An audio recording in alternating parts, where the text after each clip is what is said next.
नमस्कार मेरे प्यारे श्रोता साथियों। मैं रवि कुमार राठौर रात का राही एक बार फिर उपस्थित हूँ आप सभी के समक्ष मुंशी प्रेमचंद जी की लिखी हुई एक और अनमोल कहानी लेकर। तो चलिए चलिए साथियों, आज की रात्रि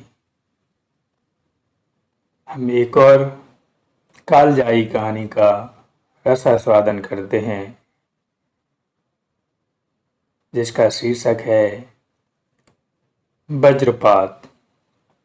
ये कहानी नादिर शाह के दिल्ली आक्रमण से संबंधित विषय पर है। बहुत ही प्यारी कहानी है, एक बार जरूर सुने। तो चलिए साथियों, शुरू करते हैं। कहानी का शीर्षक है वज्रपात। दिल्ली की गलियां दिल्ली के निवासियों के रुधिर से प्लावित हो रही थी। नादिर शाह की सेना ने सारे नगर में आतंक मचा रखा है। जो कोई सामने आ जाता है उसे उनकी तलवार से मौत के घाट उतरना पड़ता है। नादिर शाह का प्रचंड क्रोध किसी तरह शांत नहीं होता। रक्त की वर्षा भी उसके कोप की आग को बुझा नहीं सकी। नादिर शाह दरबारे आम में तख्त पर बैठा हुआ है। उसकी आंखों से जैसे ज्वालाएं निकल रही हैं। दिल्ली वालों की इतनी हिम्मत कि उसके सिपाहियों का अपमान करें। उन काफिरों की यह मजाल। वह काफिर तो उसकी सेना की एक ललकार पर रणछेद से निकल भागे थे। नगर निवासियों का आर्तनाद सुनकर स्वयं सेना के दिल कांप जाते हैं, मगर नादिर शाह की क्रोधाग्नि शांत नहीं होती। यहाँ तक कि उसका सेनापति भी उसके सम्मुख जाने का साहस नहीं कर सकता। वीर पुरुष दयालु होते हैं।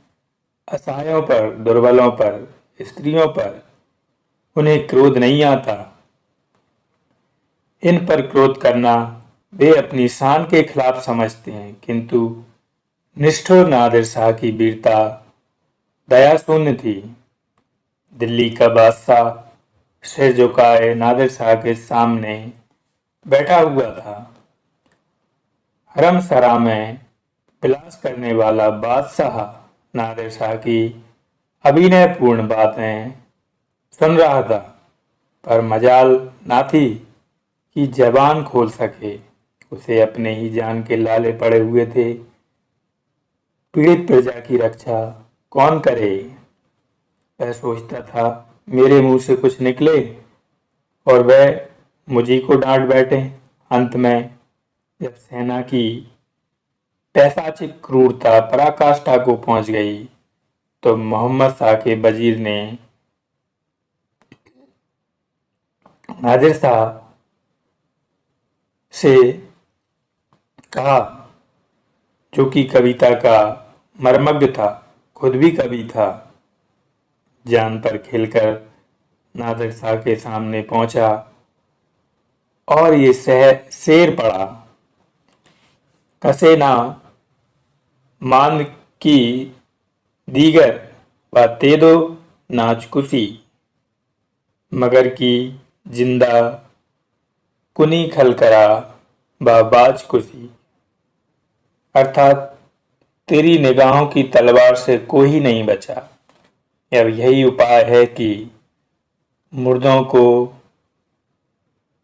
फिर जिंदा किया जाए और कत्ल किया जाए। शेर ने दिल पर चोट की। पत्थर में भी सुराग होते हैं, पहाड़ों में भी हरियाली होती है, पाषाण हृदयों में भी रस होता है। इस शेर ने पत्थर को पिघला दिया। नादिर शाह ने सेनापति को बुलाकर कत्लेआम बंद करने का हुक्म दिया। एकदम तलवारें मयान में चली गईं। कातिलों के उठे हुए हाथ उठे ही रह गए। जो सिपाही जहां था वहीं बुद्ध बन गया। शाम हो गई थी। नादिर शाह शाही बाग में सैर कर रहा था। बार बार वही शेर पढ़ता और झूमता, कसे ना मान की दीगार व तेदो नाच कुसी, मगर की जिंदा कुनी खलकरा व बाज कुसी। दिल्ली का खजाना लुट रहा है, शाही महल पर पैरा है, कोई अंदर से बाहर या बाहर से अंदर नहीं आ जा सकता। बेगमें भी अपने महलों से बाहर बाग में निकलने की हिम्मत नहीं कर सकती। महज खजाने पर ही आफत नहीं आई हुई है, सोने चांदी के बर्तनों, बेशकीमती तस्वीरों और आराइश की अन्य सामग्रियों पर भी हाथ साफ किया जा रहा है। नादिर शाह तख्त पर बैठा हुआ हीरे और जवाहरात के ढेरों को गौर से देख रहा है, पर वह चीज नजर नहीं आती जिसके लिए मुद्दत से उसका चित्त ललालित हो रहा था। उसने मुगले आजम नाम की हीरे की प्रशंसा, उसकी करामातों की चर्चा सुनी थी। उसको धारण करने वाला मनुष्य दीर्घजीवी होता है, कोई रोग उसके निकट नहीं आता, उस रत्न में पुत्रदायिनी शक्ति है इत्यादि। दिल्ली पर आक्रमण करने के जहां और अनेक कारण थे, वहां इस रत्न को प्राप्त करना भी एक कारण था। सोने चांदी के ढेरों और बहुमूल्य रत्नों की चमक दमक से उसकी आंखें भले ही चौंधिया जाएं, पर हृदय उल्लासित न होता था।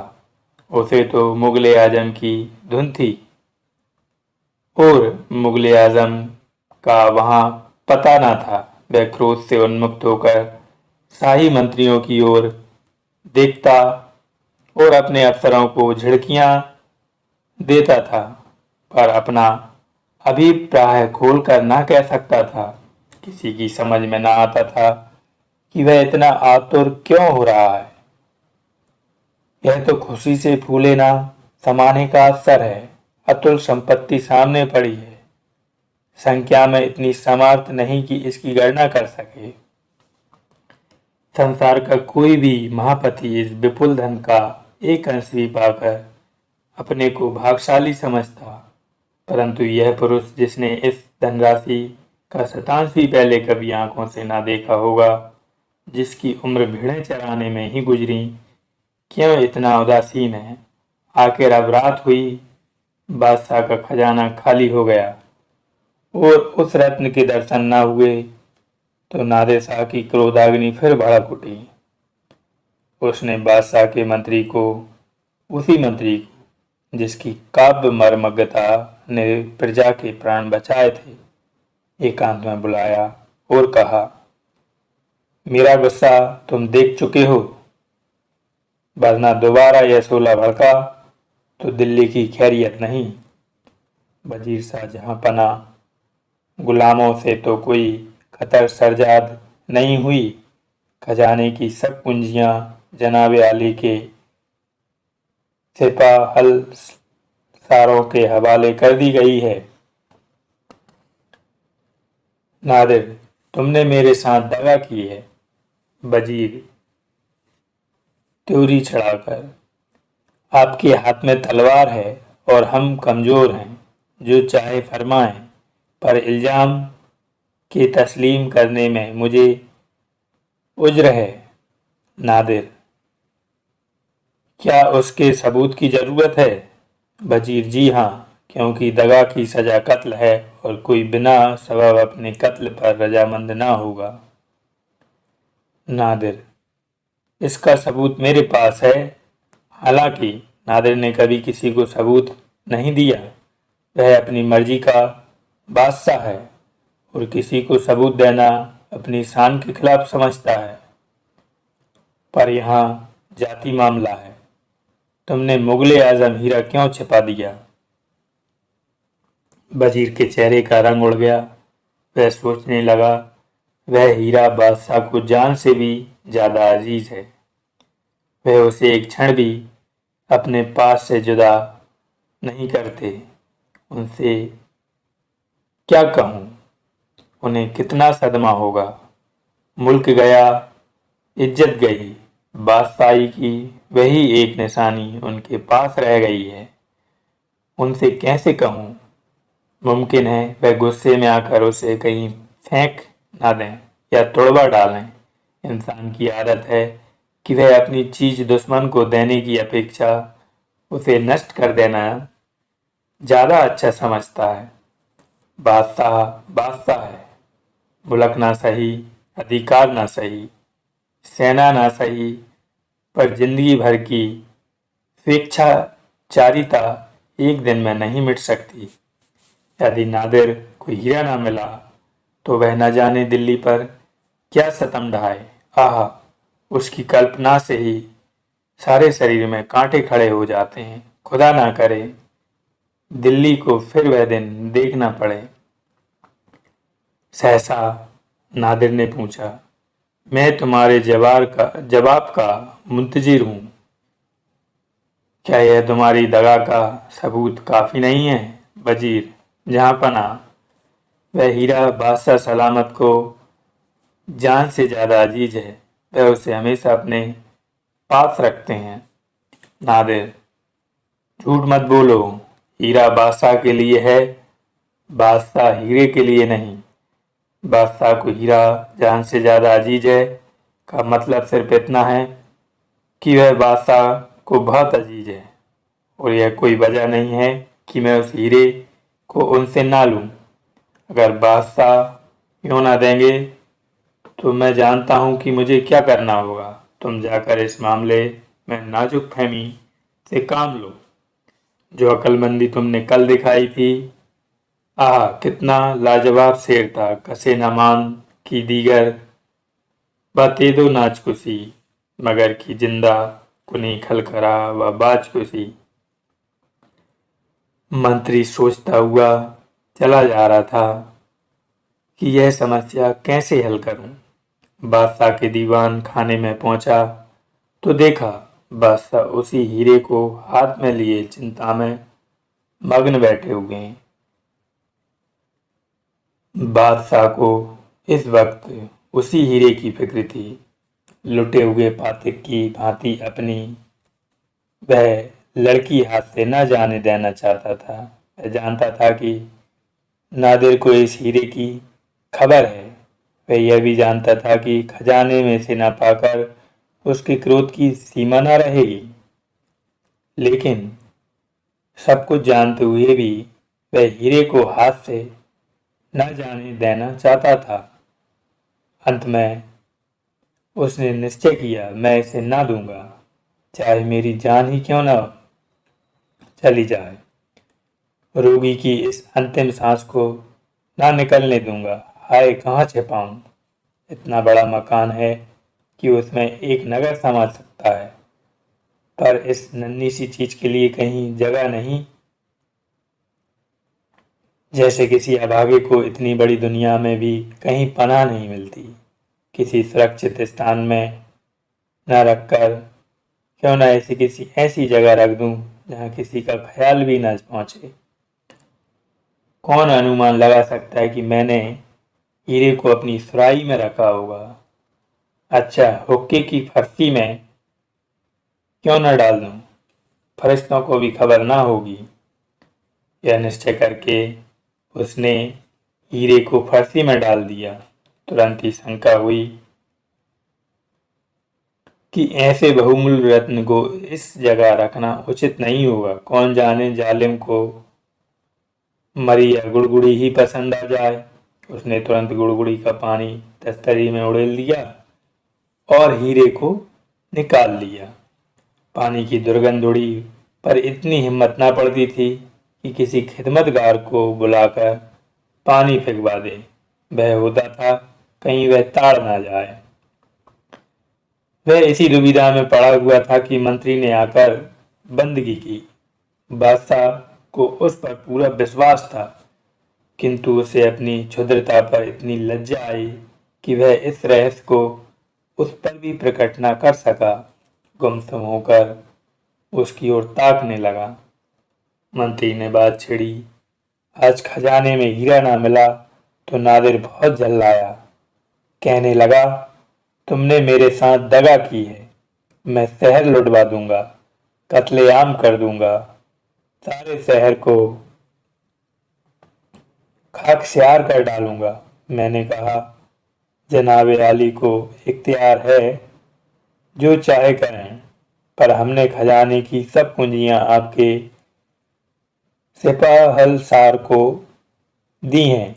वह कुछ साफ साफ कहता ना था, बस कनायों से बातें कर रहा था और भूखे गीदड़ की तरह इधर उधर बौखलाया फिरता था कि कैसे पाए और नौच खाए। मोहम्मद शाह, मुझे तो उसके सामने बैठते हुए ही ऐसा खौफ मालूम होता है, किसी शेर का सामना हो गया। जालिम की आंखें कितनी तुंद्र और गजबनाक हैं। आदमी क्या है, शैतान है। खैर, मैं भी उधेड़बुन में पड़ा हुआ हूं, फिर इसे कहां से पाऊं। सल्तनत जाए गम नहीं, पर इस हीरे को मैं उस वक्त तक ना दूंगा जब तक कोई गर्दन पर सवार होकर इसे छीन न ले। वजीर, खुदा ना करे कि हुजूर के दुश्मनों को यह जिल्लत उठानी पड़े। मैं एक तरकीब बताऊं हुजूर, अपने अमामे पगड़ी में रख लें, वहां तक उनके फरिश्ते का भी ख्याल न पहुंचेगा। मोहम्मद शाह उछलकर, वल्लाह, तुमने खूब सोचा, वाकई खूब सूझी। हजरत इधर उधर टटोलने के बाद अपना सा मुंह लेकर रह जाएंगे। मेरे अमामे को कौन देखेगा। इसी से तो मैंने तुम्हें लुकमान का खिताब दिया है। बस यही तय रहा, कहीं तुम जरा देर पहले आ जाते तो मुझे इतना दर्द सर न उठाना पड़ता। दूसरे ही दिन दोनों बादशाहों में सुलह हो गई। वजीर नादिर शाह के कदमों पर गिर पड़ा और अर्ज की, अब इस डूबती हुई किश्ती को आप ही पार लगा सकते हैं, वरना इसका अल्लाह ही वली है। हिंदुओं ने सिर उठाना शुरू कर दिया है। मराठे, राजपूत, सिख सभी अपनी अपनी ताकतों को मुकम्मल कर रहे हैं। जिस दिन उनमें मेल मिलाप हुआ, उसी दिन यह नाव भंवर में पड़ जाएगी और 2-4 चक्कर खाकर हमेशा के लिए नीचे बैठ जाएगी। नादिर शाह को ईरान से चले अरसा हो गया था। वहां से रोजाना बागियों की बगावत की खबरें आ रही थी। नादिर शाह जल्द वहां लौट जाना चाहता था। इस समय उसे दिल्ली में अपनी सल्तनत कायम करने का अवकाश न था। सुलह पर राजी हो गया। संधि पत्र पर दोनों बादशाहों ने हस्ताक्षर कर दिए। दोनों बादशाहों ने एक ही साथ नमाज पढ़ी, एक ही दस्तरखान पर खाना खाया, एक ही हुक्का पिया और एक दूसरे के गले मिलकर अपने अपने स्थान को चले। मोहम्मद शाह खुश था। राज्य बच जाने की उतनी खुशी ना थी जितनी हीरे के बच जाने की। मगर नादिर शाह हीरा न पाकर भी दुखी ना था। सबसे हंस हंस कर बातें करता था, मानो सील और विनय का साक्षात अवतार हो। प्रातःकाल दिल्ली में नौबतें बज रही थीं, खुशी की महफिलें सजाई जा रही थीं। 3 दिन पहले जहां रक्त की नदी बही थी, आज आनंद की लहरें उठ रही थीं। आज नादिर शाह दिल्ली से रुखसत हो रहा था। असरपियों से लदे हुए ऊँटों की कतार शाही महल के सामने रवाना होने को तैयार खड़ी थी। बहुमूल्य वस्तुएं गाड़ियों में लदी थीं। दोनों तरफ की फौजें गले मिल रही थीं। अभी कल दोनों पक्ष एक दूसरे के खून के प्यासे थे, आज भाई भाई हो रहे हैं। नादिर शाह तख्त पर बैठा हुआ था। मोहम्मद शाह भी उसी तख्त पर उसकी बगल में बैठे हुए थे। यहाँ भी परस्पर प्रेम का व्यवहार था। नादिर शाह ने मुस्कुराकर कहा, खुदा करे यह सुलह हमेशा कायम रहे और लोगों के दिलों से उन खूनी दिनों की याद मिट जाए। मोहम्मद शाह, मेरी तरफ से ऐसी कोई बात ना होगी जो सुलह को खतरे में डाले। मैं खुदा से ये दोस्ती कायम रखने के लिए हमेशा दुआ करता रहूँगा। नादिर शाह, सुलह की जितनी शर्तें थीं सब पूरी हो चुकी, सिर्फ एक बात बाकी है। मेरे यहाँ दस्तूर है कि सुलह के वक्त अमामे बदल जाते हैं।